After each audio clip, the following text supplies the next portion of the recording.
Now that you have a framework of what the law is, each of the attorneys has the opportunity to argue to you why you should find in their favor based upon the evidence you've heard and the instructions the court has now given to you as to the law. Mr. Foreman, you have the first opportunity for closing remarks. Thank you, Your Honor. May it please the court? Mr. Moore? Ladies and gentlemen of the jury, we finally come to the final phase of the case. I want to make one thing clear, and I think we emphasize it throughout the entire trial, and I want to make sure that at least we start with this takeaway.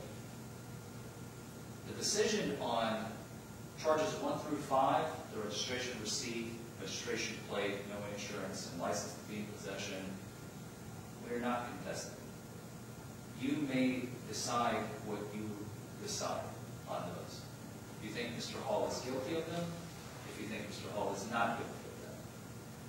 Well, we are absolutely pressed, and what this trial has been all about is charge number 5. Operating a motor vehicle under the influence of alcohol. This is the allegation that has been brought forth. This is what we heard at the beginning of this trial, and this is what we ask. When you go back to deliberate, you make the focal point of not only your discussions, but as you know, 95% of the evidence that's been presented was on that point, because that is the focal point of this entire trial. In the beginning, during opening statements and even before that, during jury selection, if you recall, we had discussions about standards of proof. And I told you that there are different standards of proof. And the standard here in the criminal case, beyond a reasonable doubt, is the highest in the land. You all remember that? Well, there is a spectrum. And I wanted to save this for closing argument rather than doing it in live here. For a police officer to determine whether or not, well, not just a police officer, but courts of law, to determine various stages of litigation. And I'll tell you what I mean. It's very simple. I may be making it sound more complicated than it is. But when you're driving around, and I believe you had a gentleman who did not get picked for this jury, a young gentleman, who was talking about the concept of reasonable suspicion. Well, what is reasonable suspicion? Reasonable suspicion is the lowest possible standard of proof in this country. Reasonable suspicion is something that someone like Trooper Spencer requires to pull you over. Pull over your vehicle. Reasonable suspicion of expired tags. You ran the plates, you have reasonable suspicion to pull Mr. Hall over. That's the concrete example.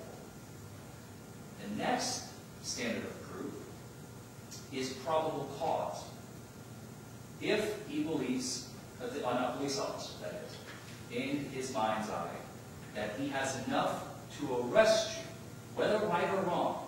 Remember we talked about police officers get it wrong sometimes because they're human beings.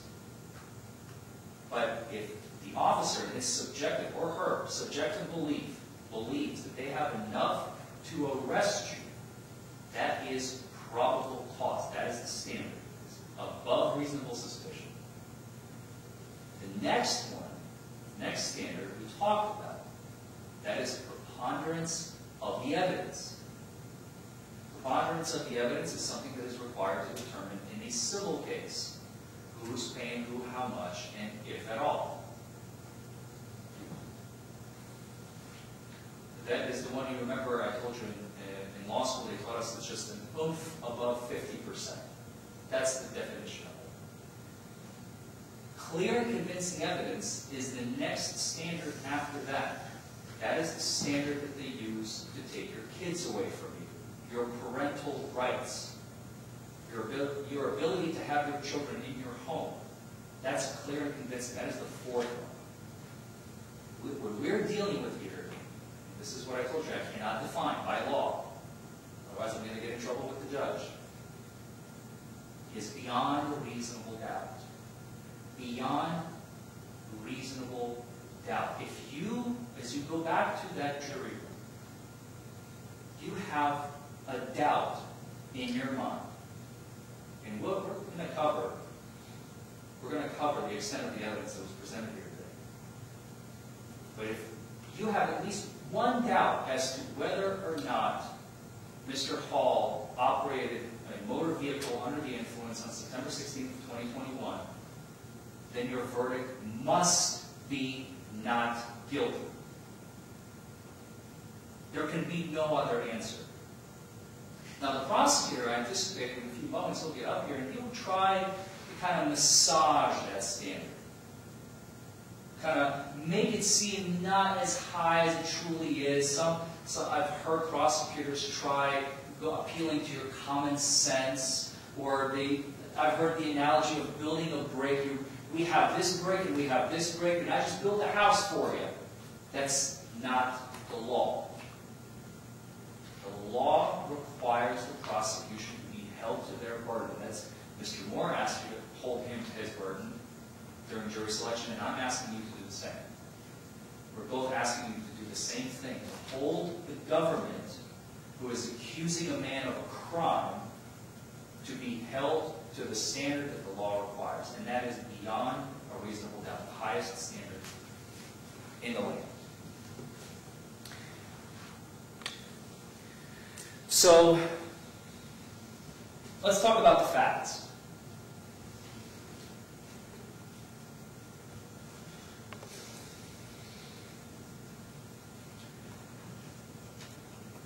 It's nighttime, September 16th, 2021. Mr. Hall, we've had testimony from both sides. None of it appears to be truly conflicting in my mind. I mean, you all heard it the same as I did. But when did Trooper Spencer initially encounter Mr. Hall? When did Trooper Spencer notice Mr. Hall? Mr. Hall indicated he noticed Trooper Spencer way before Trooper Spencer noticed Mr. Hall. Again, I remember one of the prospective jurors, I think it was Ms. Schultz, who sat in the back there, she said, there are always three sides to every story, right? There's his side, and then the truth, right? So it's your job, and it's not an easy one, to determine what had happened. But what I have heard, just as you, is uncontradicting, non-conflicting testimony of the trooper eventually getting behind Mr. Hall on Mulberry Street here in Eatown and traveling behind him for some time. And Trooper Spencer admitted on the record from this witness stand, he said he did not commit a single moving violation. Not one. Why? Because if he did, I got out of the citation for it. I would have put it in my citation. He did not swerve. He did not weave. He did not brake abruptly. He did not strike any other vehicles. I think there was a huge point made about that. I mentioned 7 or 8 times that there was no striking of any objects, of any curbs, of any vehicles, of his own parts of the vehicle against the pavement, nothing.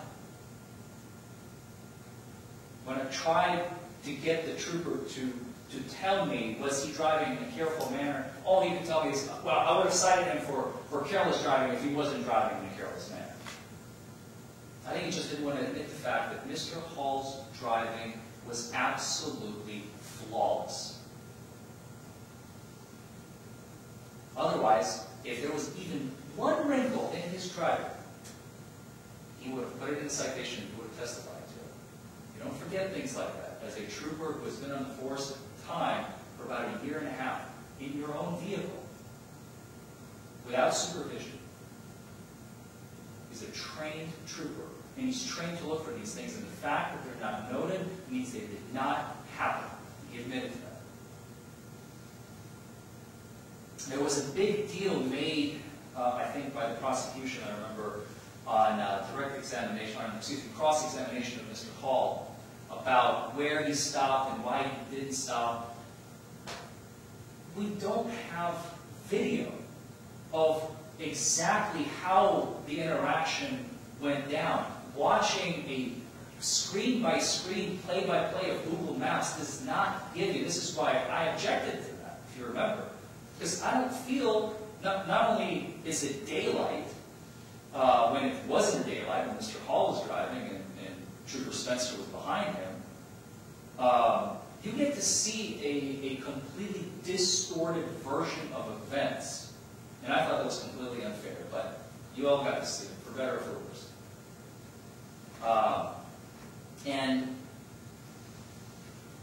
Mr. Hall eventually pulled him over in the first available, initially thinking, he said, I didn't think this was for me. I didn't think this trooper was coming up on me. I was getting out of the way, just like everybody else. And then he got out of the way. Crap, he's still behind me. And I got out of the way some more. Oh, he's still behind me. Okay, I'm going to stop. This is obviously for me. And it happened to be in the turning lane of Ring Road. Mulberry turning onto Ring Road. He did not protrude onto traffic. He stopped properly. He used his turn signal. Again, no moving violations. The hallmarks of a sober person driving. The trooper comes up to him, to his vehicle on the side of on the passenger side, excuse me. The windows roll down, and immediately he gets confronted. Why'd you pull me over? That's a legitimate question. Even the trooper indicated that sometimes there is a bit of stress. You're getting pulled over. Nobody wants to get pulled over. He said that. Nobody likes getting pulled over. There's a bit of a stress element involved there. And despite the fact he wrote and testified to this, that he smelled alcohol, at which point everything should have stopped. He said, you turn the engine off, I'm going to get a backup car, whatever I got to do to stop traffic, we'll move the vehicle over. There are 100 different procedures a trooper can follow in that moment. Instead, what is he telling you to do? Put the car back in drive. I'm right behind you. Turn from this extremely busy intersection onto this extremely busy intersection, because he had no concern whatsoever at that point. He had interacted with Mr. Hall, and he had absolute, complete certainty that Mr. Hall can drive his vehicle without any problems whatsoever. And he said, drive, I'm right behind you, pull over into the Honey Baked Ham parking lot. That's exactly what Mr. Hall did. And again, he used his blinker. There were no moving violations. Again, the hallmarks of a sober individual. He takes the right onto Ring Road. Busy intersection, does not strike anybody, does not come close to striking anybody. Pulls over into the parking lot of Honey Baked Ham, and to add insult to injury for the prosecution's case, he parks in a parking spot. Now, the trooper would not admit how he parked, I think because the parking is flawless, once again, just like his driving. And it hurts their case, so they don't want to admit to it. But he said he didn't remember. Okay. Whatever. Mr. Hall said he left. He did not touch that car. So after he got arrested, the car was left there, and it didn't get towed. There was no testimony about that. It didn't disappear. You know, it stayed there in the parking spot. Because it was in a parking spot. It was neatly parked within the lines. Again, the hallmarks of a sober person driving.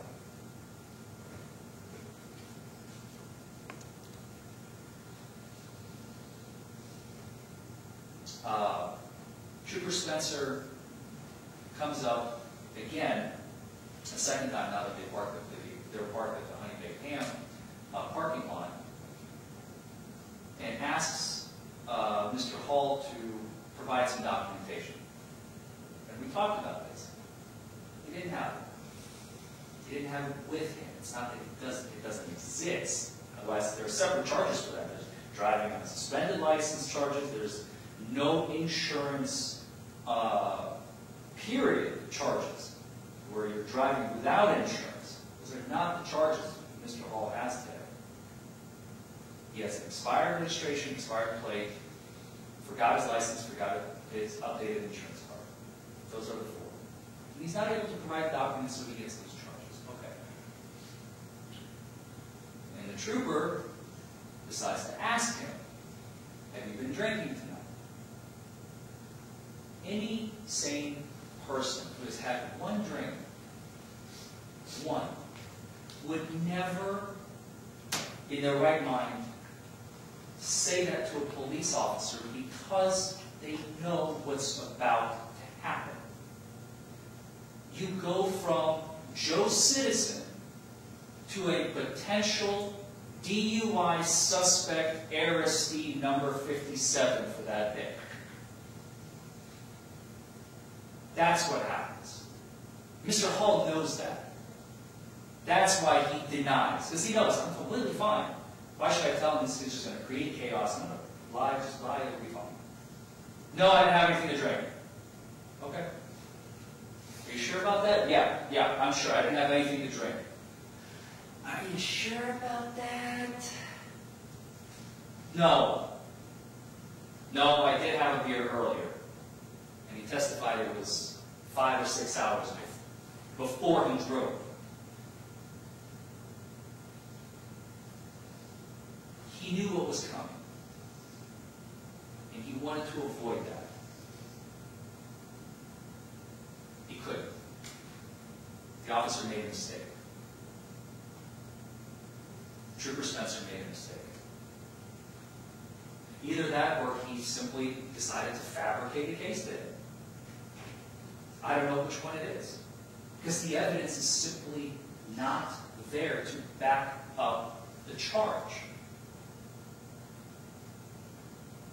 Mr. Hall refuses the field sobriety tests because he knows better. He said sober people fail them. He knows what's potentially coming. He's never been in this situation before personally as he testified. This is the first time he had handcuffs on him. But he knew what was coming his way, and he was trying his best to avoid that, and he couldn't. So he got arrested. At the jail, again, not knowing any better. He calls his dad. Dad, what do I do? He tells him, just ask for a blood test. They're more accurate, they're going to tell exactly what there is to be told. No, the trooper has his own proper procedure. Thou shalt not infringe on the trooper's policy rights. You want your own independent blood test? Go to the next country. Do not pass go. Pardon my French, but what kind of shit is this? That an individual cannot ask for their own independent, I'm sorry, let me rephrase that, their own blood test. They can't ask for under the law? Okay. Trooper says no blood test. You're not getting one.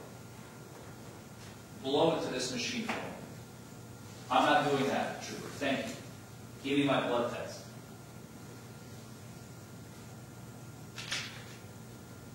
You're not getting one. Okay? So the book.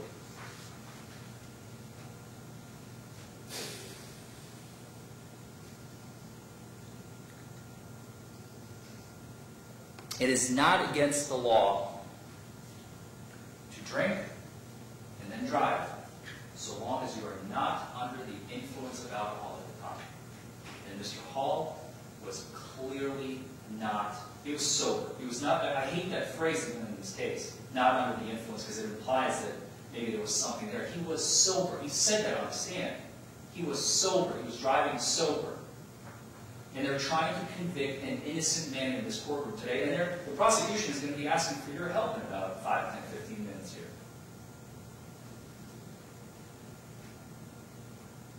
Hold them to the standard that the law requires. Because they have nothing in this case, literally nothing. I remember in opening, I think it was, or no, I think it was one year, jury selection. I asked you all, you know, if video evidence would have been helpful. Well, obviously, yeah, of course, video evidence is helpful. We would like to. We don't have it here. So you mean to tell me that while Mr. Hall was at the jail, in the breathalyzer room, when he was going through booking all these government entities, government properties, where inmates, corrections officers, police officers go through on a day-to-day basis, they don't have a single camera anywhere in those rooms at all? At all? I mean, this is ludicrous. Because if we had that video, we would be able to at least see Mr. Hall, you know, walking and talking. I think they do have it. I can't prove it, but I think that they're hiding it because it would show Mr. Hall walking and talking and acting in a sober manner.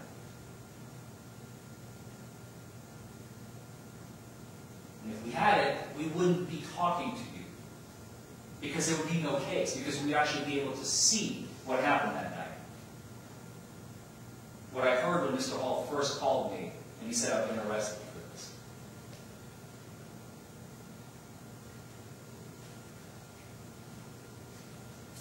...2021 is when this case happened. September, the tail end of 2021. Other than jail cameras, I also can't forget not to talk about body cameras. Shoulder cameras, head cameras, body cameras go over here, dash cameras in the vehicle. The trooper testified he does not have a single one of those. Something that protects not only Mr. Hall, something that protects troopers across the state, police officers across the state who are thrown into very, very dangerous situations on a daily basis, where there's deaths involved on both sides of the equation. You want to tell me that there was absolutely no video of any shape, of any form, of any sort, anywhere, at any time, at any point whatsoever in this case? I do not believe it. I think that they're hiding it, but I can't prove it.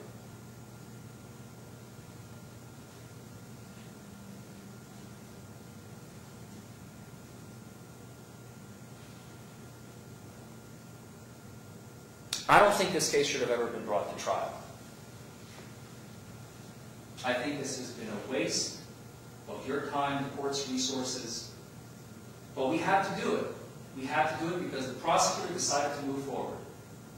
The prosecutor made the decision, we go forward on this case. A man who has no stake in the game whatsoever. Win or lose to him at the end of the day, he goes home to his family. It doesn't affect his livelihood in any way, shape, or form.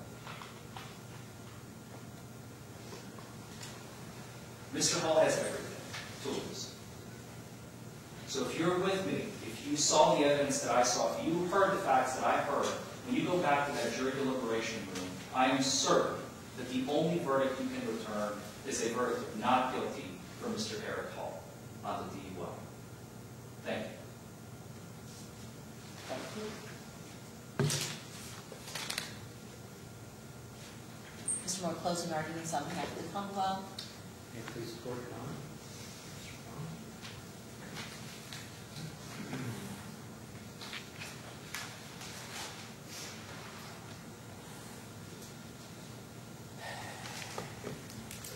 It's always interesting what turns your closing argument takes that you didn't anticipate when you came into the courtroom in the morning. I understand earlier jury selection, the reason Mr. Foreman seemed to be trying to kind of stoke some kind of anti-government sentiment among the jurors. I think if he had a picture of the Grim Reaper to sit in front of him, he would have done that. And his comment, well, the rest of us, it's we the people. It's we the people. And as he said that, those of you of a certain generation will remember Schoolhouse Rock. And we learned to sing the preamble to the Constitution of the United States. I'm not going to do that already. But it goes, we the people, in order to form a more perfect union, establish justice, ensure domestic tranquility, provide for the common defense, promote the general welfare. That we do ordain and establish this Constitution of the United States. And you know what that is?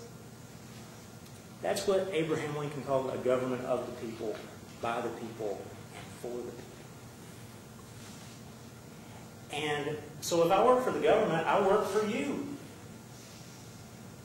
But let's make no mistake. Mr. Foreman works for that defendant. That is his only obligation. I am a minister of justice. That's what the law says. That's what the Code of Professional Conduct says. And I work for the people. So, while it is breathtaking and disappointing that counsel would hurl accusations of misconduct just to get his client off, that's where we are. That's where we are. I'll say one more thing. Into these supposed hidden jail videos. Interesting, you don't know that. You don't know whether they're hidden jail videos or not, because if you recall, there was no question to this trooper about any kind of a jail video. None. You asked him about his car video. I'm sure it'd be great if everybody had car video, but that's just not the reality. That's TV. That's CSI. That's not reality in Kentucky anyway. It is somewhere. So,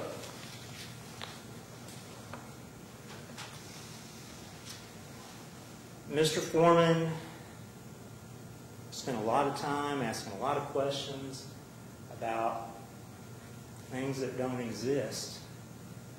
And I submit that's because he doesn't want you to focus on the evidence that does exist.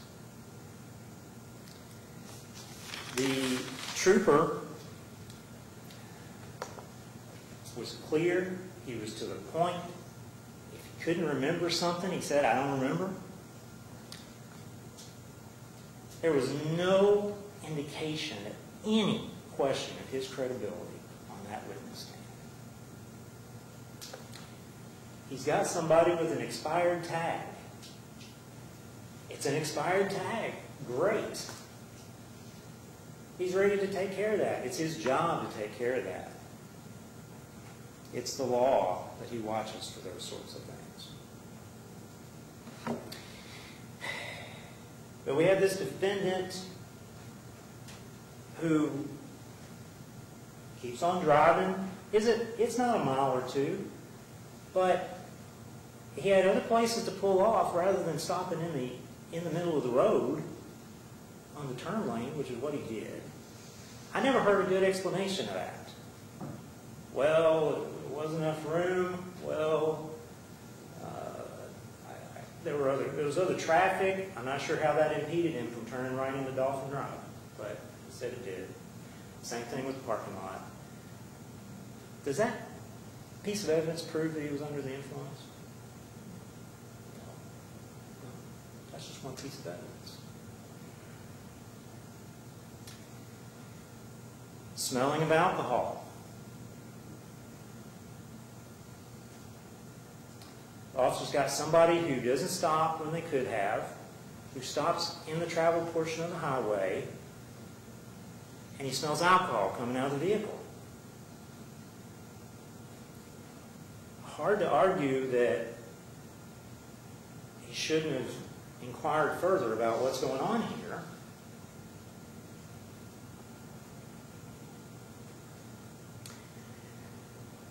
Hard to say he shouldn't have had him pull over to a safe spot for him and the defendant, but they don't like that either. They think that's a problem. Trooper testified, I was right behind him, lights on, it was the safest option, maybe among several unsafe options.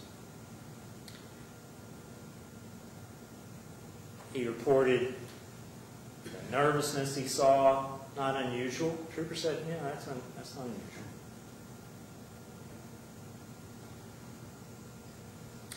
He's got expired tags. He's got no license on him. He's got the insurance has been expired for months.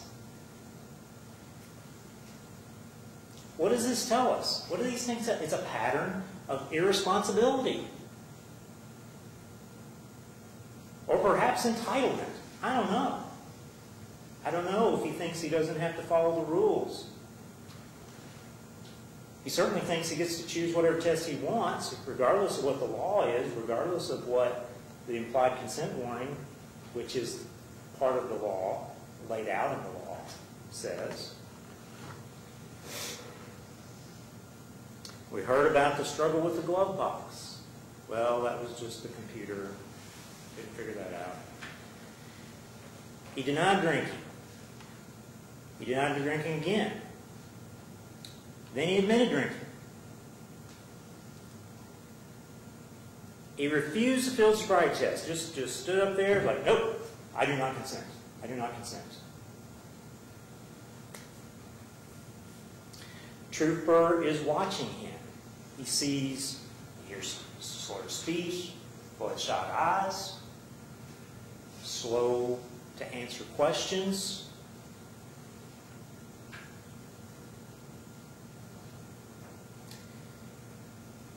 Gets into the jail, reads the implied consent warning, which is required by law, which lays out the procedure for how he gets to request a blood test. And Mr. Foreman can maybe try to sound edgy by using dirty words in court if he wants to, but what kind of is that? It's the law, Mr. Foreman. You take the test an officer requests, you get to take your own test. Show that it's wrong. You don't get to dictate. This defendant doesn't get to dictate what happens after he's under arrest. And, you know, words matter. Lawyers are word people. There's been a lot of talk about his right to refuse, his right to refuse. Well, did he have a right to drive? You know, I've always heard that described as a privilege. You got to apply for a license, you got to take the tests, you got to go to drive so many hours these days. It's not an automatic right. It's a privilege. Do you have a right to refuse a breath test? Well, the law contained in this implied consent that was read to him, it's an implied consent warning. And it says, if you refuse the test, things can happen. That evidence can be used against you in court. You can lose your license. Okay, we don't get punished for exercising constitutional rights, right? There's a difference between the right to refuse and the ability to refuse. He didn't have a right to refuse because there can be consequences for that. He just refused, okay? So don't put that, don't let him convince you that, hey, I'm just exercising my constitutional rights here by refusing this breath test. Well, okay, you can refuse, but there's going to be consequences for that. So that's not a constitutional right. So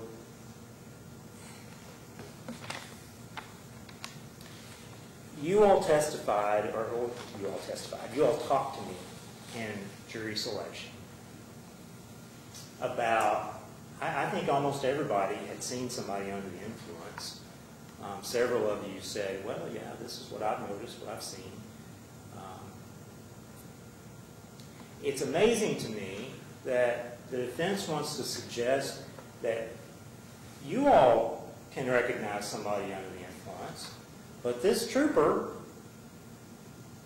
who seems to be a normal, average person, and who also has had extra training to recognize these things, can't. That's why, I mean, you saw the pagers flying around. It's not part of evidence. There's 2 pages of citation. He made lots of observations. I wish we had more. I wish that we had observations of the defendant performing field sobriety tests. But we don't, because he wanted to hide that from you. I wish that we had a breath test result. But we don't, because he wanted to hide that from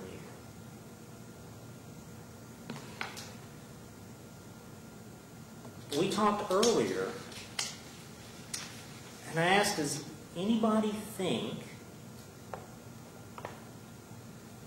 that somebody should get a pass by refusing to take a test? And I don't think any of you thought that, if I recall.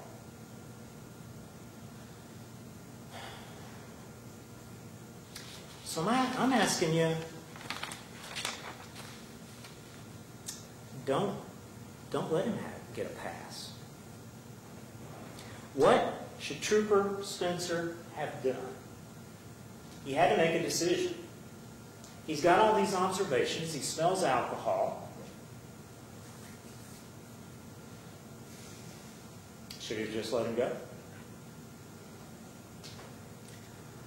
I submit to you, while no one of these things is proof enough that this defendant was under the influence, all of them together, I believe, are. The jury instructions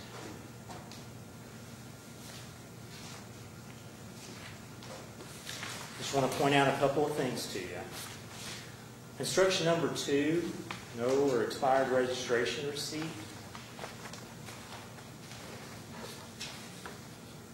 I don't think you should find the defendant guilty on that. Trooper Spencer was very honest in his testimony and said he couldn't remember whether he found that receipt in the vehicle or not. He knows that the tag's expired, the receipt is expired, but he couldn't remember seeing it. And one of the elements is in that third line on page 2, in the vehicle. Okay? So I don't think you should find him guilty on that. The other things, clearly he is guilty and has admitted as much. But Mr. Foreman is correct. The most important charge here is instruction number 5, operating a motor vehicle under the influence of alcohol.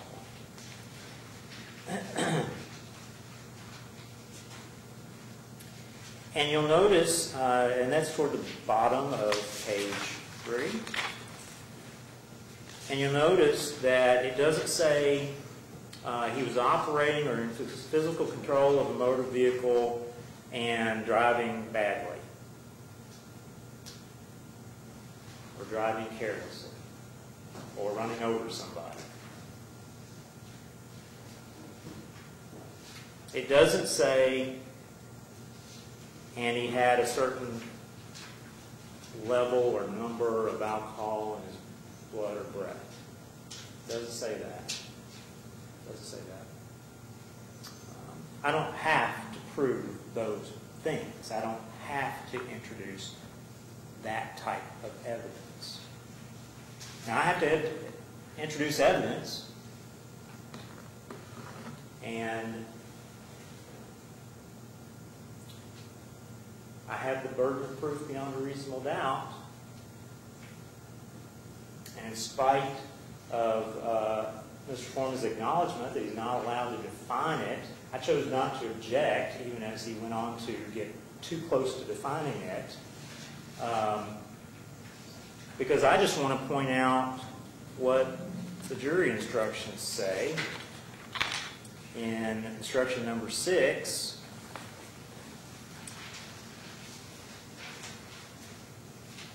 you shall find the defendant not guilty unless you're satisfied from the evidence alone and beyond a reasonable doubt.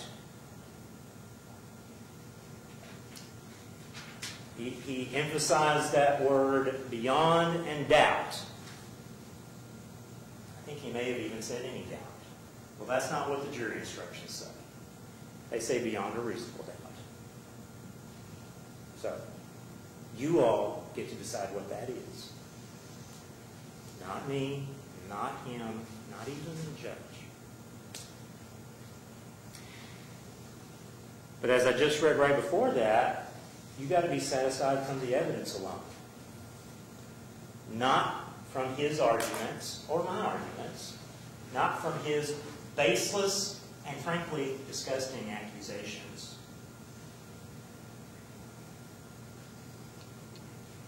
But from the evidence. And that's all I'm asking you to do. Got no tricks. Got nothing up my sleeves. I wish we had a breath test. But he chose to hide that from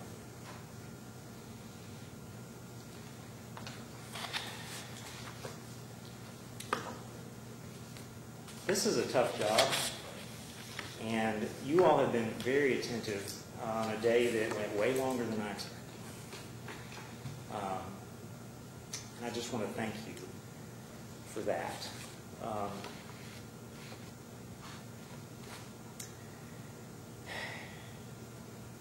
Trooper Spencer had to make a decision based on the evidence he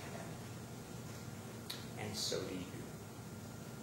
And I hope that you will find the defendant guilty of operating a motor vehicle under the influence of alcohol. Thank you. Thank you. Mr. Bailiff, come forward, please. Thank you. You may be seated. Ladies and gentlemen of the jury, were you able to reach a decision? And was it the unanimous decision of each of you? Yes, ma'am. Yes. If you would give that decision to the bailiff along with your discussion copies separately, please. Verdict 4E, operating a motor vehicle while under the influence of alcohol. We found the defendant not guilty. Was that the intended verdict of each of you? Is that correct? Do each of the attorneys, either of you, request an individual polling of the jury? I do not. No, Your Honor. Thank you. You may be seated.